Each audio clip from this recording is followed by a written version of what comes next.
What is up, everybody? Welcome back to another video. In today's video, we're here with the final injury report of the week for the Lions and for the Seahawks. It's Friday, so designations are here, and this is it, man. We got the Michigan-Georgia game going on tonight, so I'm going to try to fly through this as fast as I can. Happy New Year's to everybody watching this.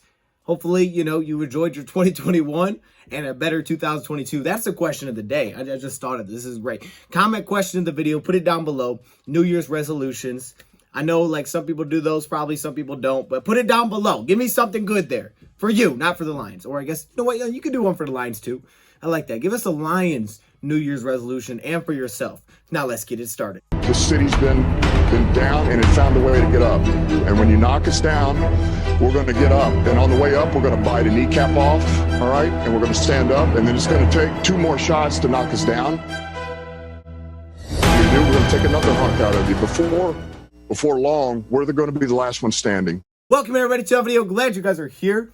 And, man, we're here with the final injury report. We got some updates on guys like Jared Goff. We actually got a great update on the COVID list. We were hoping for better news today than yesterday, because yesterday really didn't give us any kind of good news. So let's dive right into this. Let's waste no time. Let's get into it. Starting off with the Lions for the third straight day. Here's the Lions designations. Now, for Sunday, we will have the inactives because it is a 4:25 Eastern time start. I think it comes out at like 3:30, 3:45, something like that. We'll probably be live for a pregame show anyway. I don't know if we'll do it in the morning or we'll do it before the game. Probably before the game if we do a pregame show. So look at like 3:30, somewhere around there, 3:15, 3 o'clock, somewhere in that time range. Starting off the top, we have the linebacker Curtis Bolton, who is signed to the active roster this week. He is listed as questionable. He's been limited participation the last 2 days. So that one's kind of up in the air. We saw Julian Okwara last week was limited for 2 straight days, but he was out for the game. Keep an eye on that one. Curtis Bolton, who's been now signed to the 53-man roster because Josh Woods has been placed on IR. Continuing down, we have Savion Smith, the cornerback. Mainly you see him on special teams. He was listed with an illness yesterday, so he did not practice, but today he was back, full participation. So he's going to be good. He's going to be good to go. Good to hear that he is feeling better. Savion Smith is back. Jason Kabinda, he's been labeled as out for this game. He has not practiced all week. Again, we can't say this is a huge surprise. We were maybe leaving out hope that maybe something would come up and he'd be able to return, but it's mainly next week is what they're looking for against Green Bay for a possible return for Jason Kabinda. But for this game, he's out. Jared Goff. Of course, this is the big one. It's the quarterback position. And as you can see, we did not get a good update today. He had no participation. Campbell talked about the quarterback position before practice today, and he said for Jared Goff, we're going to look and see how it feels today, but he thinks it will be Tim Boyle once again. And as you can see, Jared Goff had no participation today, which means that they didn't really get a good update there. So it's very unlikely that Goff does play this weekend. They're not going to put him as out, right? So they're not counting it out yet, but he has not practiced all week. It's very likely that we're going to see Tim Boyle make his third start this season and his second straight start. So hopefully you guys checked out that Tim Boyle video. If you did, hopefully you enjoyed it. And it's perfect timing because Tim Boyle is going to make his third start this season. So we'll see how he plays against Seattle. Some weather, as Dan Campbell said, there looks like there's going to be some weather in this game. So the Lions are going to adjust accordingly. We've seen the Lions have to deal with some weather this year. And usually when that's the case, we go to a lot of rushing the football. But there's a difference now. The difference is we have Taylor Decker back. This will be the third start for Tim Boyle, unlike last time where it was his first start of the season. Another opportunity for Boyle to put a little bit more on film, improve on what he did last week, because there's definitely areas that he can improve and prove himself that he should be brought back this offseason. Jalen Reeves-Maybin, he's good to go. He's going to play. It's the first time full participation, I think, in weeks for Jalen Reeves-Maybin. He's practiced the last 2 days limited. It was expected that he was probably going to be able to play, but now full participation, he took that next step forward, and he's in. Julian Okwara, he's been full participation all week. He is in, and he wrap it up with Mr. DeAndre Swift, who is going to play. And Dan Campbell had a couple of thoughts on DeAndre Swift. You can tell that he's comfortable and he's got his confidence up, like he's ready. We were still getting him back in the flow last week. Do we think he'll be ready? What is his shoulder? But like this week, you can see it, you can feel it. And he's looked great all week. He looks fresh is what he looks like, which is awesome. So sometimes I think you forget until you're where we're at in week 17. And when you see an athlete like Swift that's fresh, it's a sight for sore eyes. So he's ready to go. I know he's been wanting to go for a long time. And so he loves the game. he's competitive. It'd be good to get him back. Moving on to the Lions COVID list, I know we went through the participation report first. We actually have some good news with the COVID list, and that's that Dan Campbell thinks they're going to be getting Josh Reynolds back tomorrow. So look out for that update tomorrow that Josh Reynolds is back. In 2022, Josh Reynolds should be back off the COVID list. I had to throw the joke in there somewhere. I know they're not that funny, but I had to throw it in there somewhere. So they're expecting to get Josh Reynolds back tomorrow off of the COVID list, which means that we should have our top receiver, I would say our ex-receiver, not necessarily our top receiver, because production-wise, right now, that's St. Brown. But we should have our ex-receiver back for this game. And when he was talking about who is going to have to step up, aside from that, because we know Khalif-Raymond is likely to be out of this game because he's also on the COVID list, he said Trinity Benson, Kadero Hodge. He actually kind of forgot about Kadero Hodge, but he said Trinity Benson, Tom Kennedy, Amon-Ra St. Brown, kind of the normal guys. So having Josh Reynolds back is huge. Hopefully he's starting a trend here of getting back within the same week. I know the season's coming to an end, but maybe we see some good news tomorrow when someone else, as well as Josh Reynolds, is able to return off of that COVID list. Michael Brockers, he was placed on it this week. Big V, same time. He was placed on it. I think they were both put on it Monday or Tuesday. Geronimo Allison, same thing there. He's on the practice squad. Josh Reynolds, who was put on it, I think, Monday. And like I said, he's expected to be back.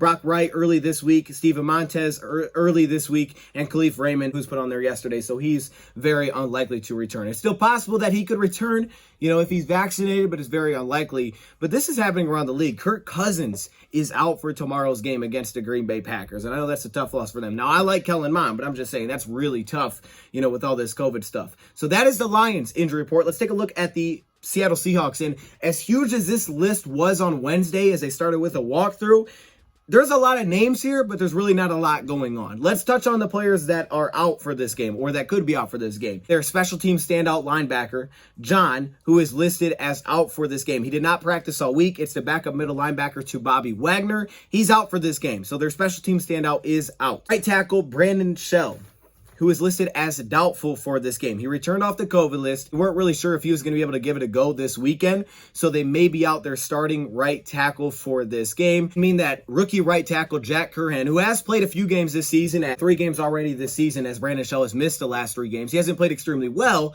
but he has played, so he does have some experience there. And then you move Alex Collins, who is listed as questionable for this game. He has practiced this week. He was held out last week. He was brought off the COVID list, but he was unable to play because of his abdomen injury. He has practiced this week in limited fashion, but now he's listed as questionable for this game. If he can go, it'll likely be Rashad Penny, who's been on fire recently as their number 1 running back. It was Alex Collins. Of injuries for Alex Collins is given an opportunity for Rashad Penny to step up, and he absolutely has. So if Collins can play, he'll likely be the number 2 running back. If he can't play, look for DJ Dallas to be the second running back, who doesn't have tons of rushing attempts this season. He has 136 yards rushing, 4.4 yards a carry, but he does have 21 receptions on the season. So that's really it. I mean, aside from that, everybody's in for this game. Gabe Jackson is in, their right guard. Carlos Dunlap, Dwayne Brown, both those guys were having rest. They're both in, of course. Al Woods, a little bit in question to begin this week. He's in. DK Metcalf is in. He had full participation the last 2 days. And Ford, who was listed with a concussion, he's in for this game. And everybody else is good to go. I mean, you're talking about Brandon Monet. I wanted to say that because I've been saying it wrong. It's Brandon Monet, not Brandon Moan. Okay, I'm sorry. I didn't know how to pronounce his name. I heard it today and I was like, I'm way off on that one. So they're pretty small in their injury report. They really only had like 3 guys listed. Everybody else is in. On the COVID list, Damian Lewis, their left guard, who was put on there earlier this week, he is seemingly unlikely to play for this game. Pete Carroll talked about it today, saying that they're kind of running out of days for guys like him and guys like Austin, reserve player for special teams and defensively at the cornerback position. Plus, they're getting DJ Reed back this week, who's been really good, a young corner. So we probably won't see Austin a ton, even if he can be brought back. Now, they did get some good news, as LJ Collier has been taken off of the COVID list. He is also in line to play this weekend. And Collier, he hasn't played a ton this season, but he does have 5 pressures on the year. So they were given a little bit of good news as well today, as we were too with Josh Reynolds. The Seattle side, a player that has been getting a lot of attention all week, really, since they've been asking Pete Carroll, because now they are out of the playoffs, which is not usually a normal thing for Seattle to be out of the playoffs. Like we said, they're 0-3 against NFC opponents, and this is Russell Wilson's stats since his injury. Asking a lot about Russell Wilson and his accuracy and what's going on with Wilson. His stats aren't bad, but he's 4-8 this season in 12 games that he played, missing games in the middle middle of the season. He missed about a month in the middle of the season. Now, Geno Smith came in. He didn't play terrible. They were 1-2 when he was in there, but then trying to come back, and apparently he wasn't 100% when he returned. And these are the statistics for Russell Wilson since he's come back off his injury. 8 touchdowns, 4 picks. He's only completing 61% of his passes, and 84.7 passer rating, and a 2-5 record since he's come back off of his injury. So those statistics are just not normal for Russell Wilson. And now this is not going to be a great weather game. He will be playing, but he said really he hasn't noticed anything wrong with Russell Wilson. Like, he's had Russell Wilson's back through all of this. We'll see how he plays against us, but we still know what he's capable of. They're missing some offensive linemen. That should allow the Lions to hopefully get some pressure with guys like Julian Okwara back. Michael Brockers looks like he's going to be out for this one. Run the ball pretty well. They just don't get a lot of rushing attempts because they don't stay on the field, because they're not very good on third down. They'll have drives of big plays, touchdowns, and then they'll have 3 and outs, and they won't keep drives alive. So that's what to keep an eye on for Seattle in this game. We'll talk about this more in the preview show Sunday morning. And then for the Lions side, of course, it's DeAndre Swift. He's back. And the way that Dan Campbell spoke about him, you heard it. He looks fast. He's ready to go. He wants to be out there. And like Pete Carroll said, he's really the guy that does it all. But what's impressive about the Lions offense is they figured out how to be successful without him. So getting him back, we'll see how they implement that back into everything. But again, this is another Tim Boyle start. Pete Carroll has started watching Tim Boyle, and it's unlikely that Goff plays this weekend. But hopefully he's back for the finale against the Green Bay Packers. This is a good opportunity for Tim Boyle to prove himself. It came up because Goff was on COVID. And like we said, you have to have a backup quarterback in today's NFL. You have to have backups at every spot. With this COVID stuff that just hits randomly, it's like Campbell said today, the tough thing is that you just don't know who's going to be put on the list at what time. He said, we'll be crossing our fingers tomorrow. Hopefully no one else gets put on that list, so you can't be prepared of who's going out. That's what's making it tough, and that's why you got to have a backup quarterback. And if Tim Boyle wants to be that, he's got another shot to do that and show that this weekend against Seattle in some tough conditions. So expect a lot of rushing the football. You got Jamal, you got Swift, you got your offensive line pretty much intact, aside from likely Big V, who's likely going to be out on the COVID list. But in his place, we'll see Tommy Kramer, who is also, I believe, making his 3rd start this season. I thought he was much better in his 2nd start. So that's what to keep an eye on for this one. But that is the final injury report. Seattle got a lot of good news. It has really cleared up since the beginning of the week. And for the Lions, Josh Reynolds getting back will be big time, but Goff is unlikely to play. So that is your injury report. Again, put those in the comments below. I know this one is short and sweet. I'm going to try to get this out before the Michigan-Georgia game, but I'm not completely sure when this will come out. However, check us out. We should be live, Michigan-Georgia. Let me know your thoughts, comments below. Thank you for watching, and I'm out.